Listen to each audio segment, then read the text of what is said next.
Bonjour à tous, j'espère que vous allez bien. On se retrouve aujourd'hui pour une nouvelle vidéo. Comme vous pouvez le voir, j'ai sorti ma chemise la plus colorée, mes cheveux sont à nouveau bouclés. Qu'est-ce que ça veut dire? Ça veut dire qu'il fait enfin beau.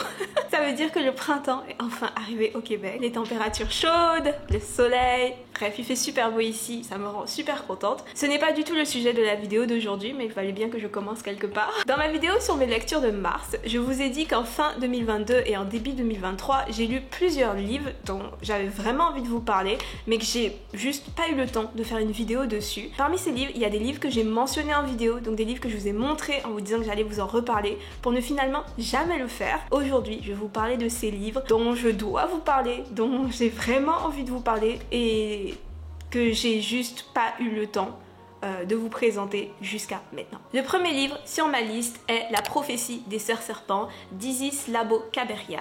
J'ai lu ce livre en fin 2022. Je vous l'ai même montré dans un vlog. Je vous ai dit que j'allais vous en reparler et finalement je ne l'ai jamais fait.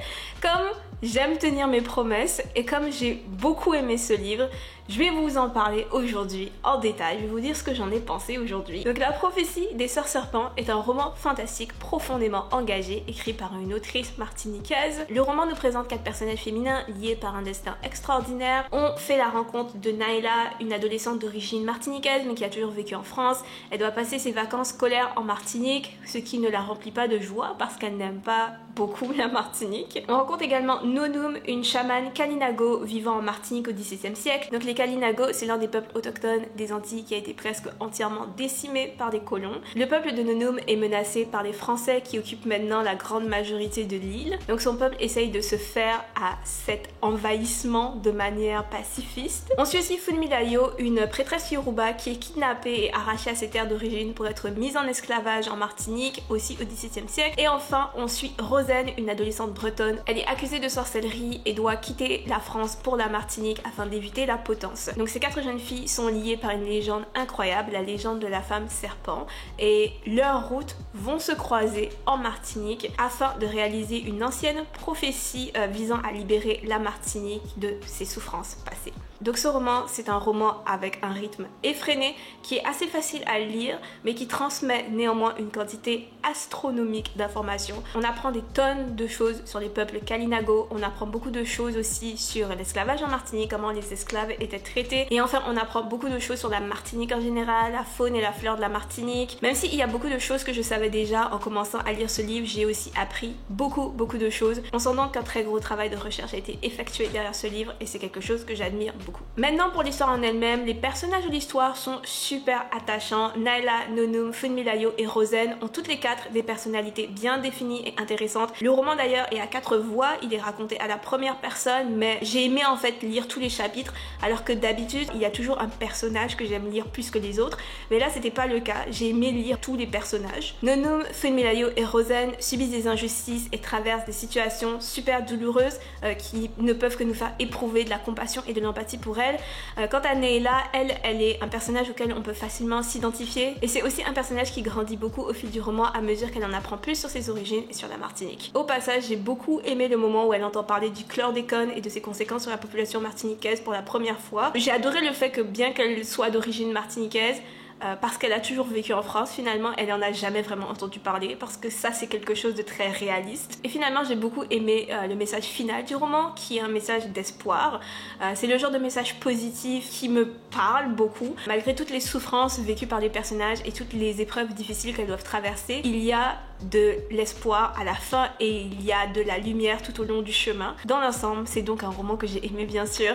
Je ne suis définitivement pas le public cible, je pense que ce livre s'adresse principalement à un public jeune. C'est typiquement le genre de livre que j'aurais adoré à l'âge de 9 ou 10 ans et d'ailleurs je suis triste de ne pas avoir eu un livre comme ça dans ma bibliothèque à cet âge-là. Donc vraiment ce que j'ai envie de dire là, c'est merci Isis Labo-Caberia pour ce super roman et j'espère qu'il pourra faire rêver les générations à venir. Le deuxième livre dont je voulais vous parler a aussi été écrit par une Martiniquaise et c'est Mon cœur bat vite de Nadia Chonville. Je vous ai dit que j'avais hâte de lire ce livre, je vous l'ai montré dans mon vlog pour le lancement de mon livre. Je l'ai lu, je l'ai beaucoup aimé et donc je voulais vous en reparler et c'est ce que je vais faire maintenant. Quand j'ai lu ce livre, je vais être honnête, je pensais que j'allais pas trop l'aimer parce que c'est pas trop mon genre de livre, c'est un livre très littéraire avec juste un petit peu de réalisme magique et pourtant je l'ai quand même beaucoup aimé. C'est un roman littéraire, comme je l'ai dit, de réalisme magique, très antillais, qui dépeint un portrait saisissant et assez juste, selon moi, de la Martinique. Ça raconte l'histoire de Kim, un homme trans qui tue le fils de sa sœur, Edith, et qui, dans sa fuite, prend son père en otage. Pendant que tout le monde se met à la recherche de Kim, on découvre lentement l'histoire de cette famille qui a été brisée par de multiples traumatismes. C'est du réalisme magique, donc il y a des éléments fantastiques qui s'entremêlent à l'intrigue, sans qu'on sache trop ce qui est réel et ce qui ne l'est pas. En fait, c'est difficile de donner plus de détails sur cette histoire sans trop la spoiler. J'ai déjà l'impression de vous avoir beaucoup spoilé juste avec les quelques petites choses que je vous ai dit. L'histoire nous est racontée tantôt à la première personne, tantôt à la troisième personne, tantôt du point de vue de Kim, tantôt du point de vue d'Edith, tantôt du point de vue d'autres personnages qui sont mêlés aussi à ce drame familial qui se joue entre Edith et Kim. Kim est un personnage très intéressant. Fou de vengeance, il est dévoré par sa lourde histoire familiale. Il possède une sorte de magie ancestrale qu'il ne sait pas contrôler et qui est en train de le rendre fou. À plusieurs reprises dans le roman, Kim se lance dans de longs monologues décousus sur l'histoire de la Martinique, sur son histoire personnelle, et c'est des longs monologues qui sont difficiles à lire, qui sont remplis de souffrance mais qui sont aussi très qu'on comprend en fait. Ce personnage est rempli d'une colère qui est très facile à comprendre. J'étais donc curieuse pendant ma lecture de voir où est-ce que l'histoire allait m'emmener. Je voulais vraiment savoir ce que l'autrice allait faire de ce personnage, de toute sa colère, de toute sa rage. Et laissez-moi vous dire que je n'ai vraiment pas été déçue. Mon cœur bat vite est dans l'ensemble un roman très sombre qui met en scène une situation terrible et des événements déchirants.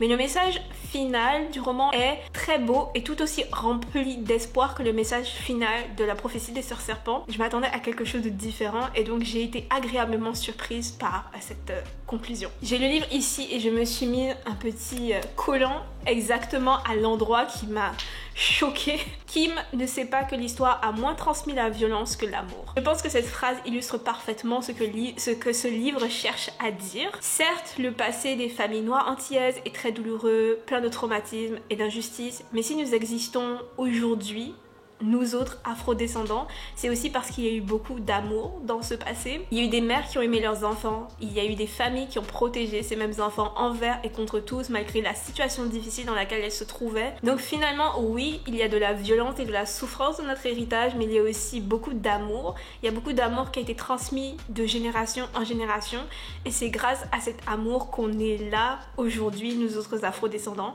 Et je trouve que c'est un message tellement, comment dire, touchant. Dans ce livre, Nadia Chonville apporte donc un regard très lumineux sur une histoire qu'on a l'habitude de voir dépeinte de manière si sombre et déprimante. Et donc ça m'a fait beaucoup de bien. Du coup, si vous pouvez lire ce livre, je vous le recommande très franchement.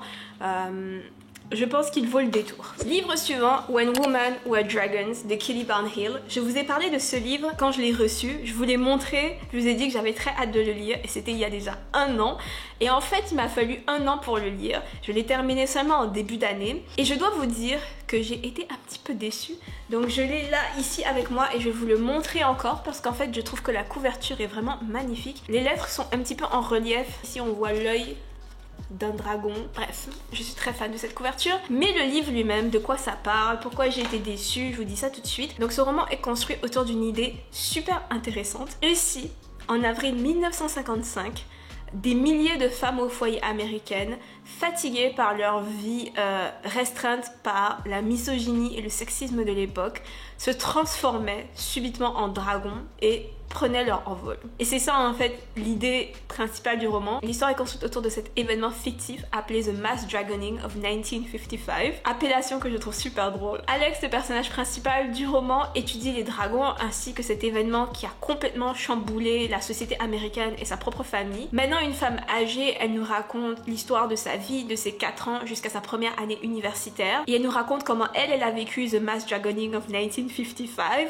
Elle a personnellement perdu sa tante qui s'est transformée en dragon et cette disparition a complètement chambouler sa vie de famille. Parce que la majorité des gens qui se sont transformés durant The Mass Dragoning étaient des femmes, la société américaine a tenté d'étouffer l'affaire malgré que des milliers de personnes aient juste disparu du jour au lendemain, malgré que des milliers de personnes en fait se soient transformées en créatures surnaturelles et aient pris leur envol. Le mot dragon devient tabou, ça devient aussi inapproprié de parler des personnes qui se sont transformées en dragons et qui sont parties. Alex grandit avec ses non-dits et avec ses silences, elle se construit donc sur des mensonges et parvient à se persuader de choses qu'elle sait pourtant ne pas avoir eu lieu. Par exemple, elle arrive à se convaincre qu'elle n'a jamais eu de tante et elle arrive à se convaincre que sa cousine, donc la fille de sa tante, est en réalité sa petite sœur et a toujours été sa petite sœur. Dans la première partie du roman, il est évident que les dragons et que la transformation en dragon elle-même servent d'allégorie pour représenter la honte si souvent attachée aux choses féminines. On ne parle pas de la sexualité des femmes, on ne parle pas des menstruations, on ne parle pas de l'éducation des femmes et on ne parle pas de dragons. J'ai beaucoup aimé la première partie de l'histoire sur le mass dragoning, sur ses conséquences sur Alex et sur sa famille, mais malheureusement le roman ralentit beaucoup au milieu et la fin m'a un petit peu déçue. À la fin du livre, les dragons reviennent vivre en société après être partis pendant des années et selon moi ça a brouillé la logique interne de l'histoire parce qu'on est forcé de se demander pourquoi les dragons sont partis si c'est juste pour revenir. Ça c'est quelque chose qui n'est jamais expliqué. Dans la dernière partie, le roman se concentre beaucoup sur les accommodations que la société américaine doit prendre pour que les dragons puissent vivre parmi les humains normalement. Et j'ai eu l'impression qu'on perdait complètement le message véhiculé dans la première partie du livre sur les injustices vécues par les femmes dans la société. En fait, ce que je pense, c'est que l'idée principale de l'histoire a été étirée encore et encore jusqu'à ce qu'elle ait plus beaucoup de sens. Dans la note finale, l'autrice dit qu'à la base cette histoire c'était une nouvelle et je pense que ce livre aurait peut-être mieux fonctionné sous la forme d'une nouvelle. C'est vraiment dommage que ce que j'ai le moins aimé dans le livre c'est finalement le cœur du livre et donc l'allégorie avec les dragons, mais dans l'ensemble ce livre est quand même très fun à lire. Tout le concept de femmes qui se transforment en dragons c'est quand même vraiment cool. Enfin, le quatrième et dernier livre dont je voulais vous parler est L'Oiseau de nuit de Robbie Arnott. Ça a été l'une de mes premières lectures de 2023 et à ce jour ce livre reste l'une de celles que j'ai le plus aimées. L'année dernière je vous ai parlé de Flamme de Robbie Arnott. J'ai beaucoup aimé Flamme. Donc quand j'ai vu le nouveau roman de Robbie Arnott chez Alto, je me suis littéralement précipité dessus. J'ai tout de suite acheté la version numérique parce que je voulais pas attendre pour avoir la version papier. Ce roman se passe dans un univers non défini, très similaire au nôtre, un pays qui subit de nombreux bouleversements climatiques et qui a récemment été confronté à un violent coup d'état. Le roman nous raconte d'abord l'histoire de Ren, une femme qui vit dans une forêt près d'une montagne où vit un oiseau mythologique appelé l'oiseau de pluie. Donc un oiseau magnifique capable de contrôler la météo, fait de gouttes de pluie et de brouillard. Des soldats arrivent un jour dans sa forêt, ces soldats sont à la recherche de cet oiseau et Ren est déterminée à ne pas leur indiquer où se trouve cet oiseau. Elle veut protéger en fait cet oiseau mythologique de ces gens. Malheureusement, ces soldats sont menés par Harker, une femme reconnue pour sa froideur et sa brutalité. Harker, quand elle veut quelque chose, elle l'obtient. Ces manœuvres sournoises, voire cruelles, ont raison de Ren et donc Harker réussit à mettre la main sur l'oiseau de pluie. Elle doit maintenant traverser le pays avec cet oiseau enfermé dans une cage pour l'emmener dans une caserne qui se trouve à plusieurs kilomètres de la forêt. Donc l'oiseau de pluie, c'est une histoire un peu particulière entre fantasy, fantastique, réalisme magique. Dans cet univers, les humains coexistent donc avec des oiseaux mythologiques faits d'eau de pluie, mais aussi avec des pieuvres qui ont de l'encre magique. Ce roman a pour thème la relation des êtres humains avec la nature et comment notre égoïsme et notre soif de domination influencent notre environnement, donc influencent nos relations, mais influencent aussi la nature qui nous entoure. Et c'est un thème qui est amené avec beaucoup de subtilité à travers plusieurs situations très élaborées. J'ai absolument adoré le personnage de Harker, qui est un personnage très complexe. Quand on la rencontre, on la voit d'abord comme cette femme cruelle qui est dénuée d'empathie et qui est vraiment impitoyable, mais on en apprend ensuite énormément sur elle grâce à un flashback qui nous montre d'où elle vient, qu'est-ce qu'elle a vécu avant d'arriver là où elle est maintenant. On comprend alors que sa personnalité a été façonnée par la culpabilité mais aussi par des événements très violents. Harker, dans ce livre, elle vit une longue rédemption. En fait, elle doit faire preuve de beaucoup de courage et d'humilité pour affronter les erreurs qu'elle a commises et les souffrances qu'elle a infligées à d'autres personnes. J'ai trouvé que c'était super bien raconté, mais c'est vrai que j'adore les histoires de rédemption et j'adore en fait les personnages qui commettent des erreurs mais impossibles impardonnables et qui réalisent ces erreurs et qui doivent maintenant vivre avec ces erreurs. On se rend compte que le récit forme une sorte de boucle, que le passé violent de Harker se répète à travers elle et se répétera en fait indéfiniment si elle n'a pas le courage d'aller à contre-courant. J'aimais beaucoup la structure de Flamme, c'est l'une des choses que je l'ai plus aimé dans Flamme. Dans Flamme, l'enchaînement des événements est tellement structuré et tellement intelligent qu'on ressent beaucoup la présence de l'auteur.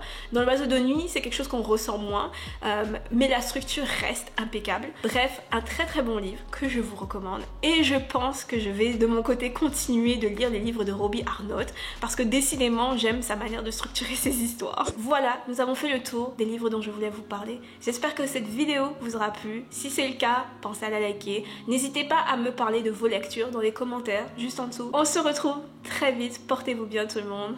À plus.